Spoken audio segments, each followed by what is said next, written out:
নমস্কার। গুরু কৃপাই কেবলম। যাদের চাকরি চলে গেছে বা নতুন চাকরির জন্য যোগাযোগ করছেন, চাকরি খুঁজছেন, তাদের উদ্দেশ্য বলবো, এই যে মূলগুলো আমি বলছি, এই মূলগুলো মন দিয়ে শুনুন। এই মূলগুলো আপনারা ধারণ করলে অবশ্যই আপনারা চাকরি পেতে পারেন বা চাকরি পাওয়ার যোগও আসতে পারে। এবং আশা করব বেশ কিছুদিন এই মূলগুলো ধারণ করার পর আপনাদের চাকরির যোগ আসবেই আসবে। বিশ্বাস রেখে অরিজিনাল মূল যেখানে পাওয়া যায় সেখান থেকে এই মূলগুলো সংগ্রহ করুন, করে নিয়ে পড়ুন।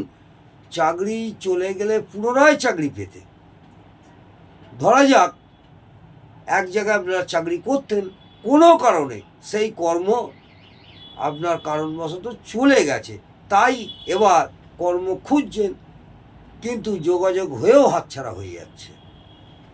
তাহলে আপনারা এই মূলগুলোর কথা বলছি, এই মূলগুলো অবশ্যই লিখেও নিতে পারেন। শ্বেত লজ্জাপতি, শ্বেত জয়ন্তী প্লাস মনমোহিনী।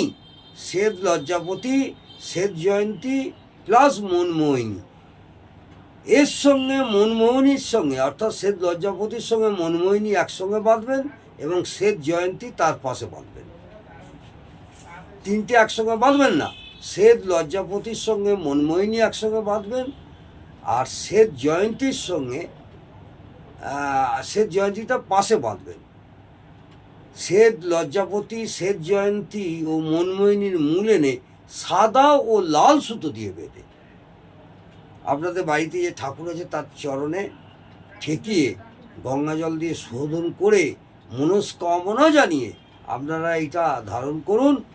শুকিয়ে গেলে সপ্তাহ সপ্তাহ পাল্টান, আপনারা দেখবেন আশানুরূপ ফল পাবেন এবং চাকুরির যে যোগাযোগে বাধা হচ্ছে সেই বাধা আপনাদের দূর হবে এবং চাকরির যোগও আসবে। নমস্কার, জয় মাতা।